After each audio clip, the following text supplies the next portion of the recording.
পল্লী সাহিত্য ডক্টর মোহাম্মদ শহীদুল্লাহ লিখেছেন যে যদি শহরের ছেলেদেরকে বলা হয় যে ধান গাছে কাঠ হয়নি, তাহলে তারা বলবে হইলেও হইতে পারে। এই যে ময়মনসিংহের গীতিকবি তারা যে ফখরুল সোসাইটির নামে, এটা হচ্ছে দঞ্চা ক্ষেত, গ্রামীণ ঐতিহ্য, আলিবাবা, তারপরে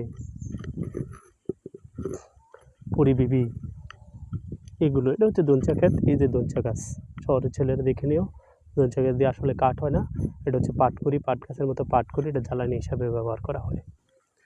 তো এগুলো এখন আর কেউ সংগ্রহ করে না, যার জন্য পল্লী সাহিত্যের যে পলিতে পলিতে লুকিয়ে আছে যেই জানা অজানা কত ইতিহাস, এগুলো আর এখন দেখে না কেউ। মাছ দেওয়া যাবে না কিছু বাও করতেছেন। মাছ আগের মতো নাই আর, না?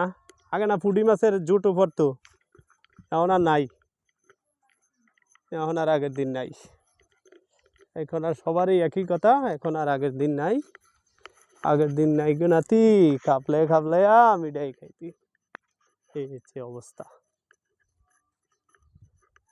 এই অবস্থা। ভোর দুপুর একটু পরে জোহরের নামাজ আজান হয়েছে, এখন বেলা বাজে 1:23, আর 7 মিনিট পরে জোহরের জামাত অনুষ্ঠিত হবে। সেই জামাতে আমাকে শরীক হতে হবে।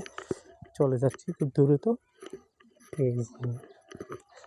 ঠিক আছে, বাড়িতে আসলাম, মাকে দেখলাম, জোহরের নামাজ পড়ে দেখি আসরের নামাজটা পড়ে দিতে পারি কিনা, কবর জিয়ারত করে। বাকিটা আল্লাহর হাত, আল্লাহ ভরসা। প্রখর রোদ, সকালে আকাশ মেঘাচ্ছন্ন থাকলেও এখন একটু রোদে দেখ। ওই যে একটা বিজি, ওই যে একটা বিজি দৌড়ে গেল, এই যে একটা বিজি দৌড়ে গেল। ঠিক আছে, থ্যাংক ইউ ভেরি মাচ।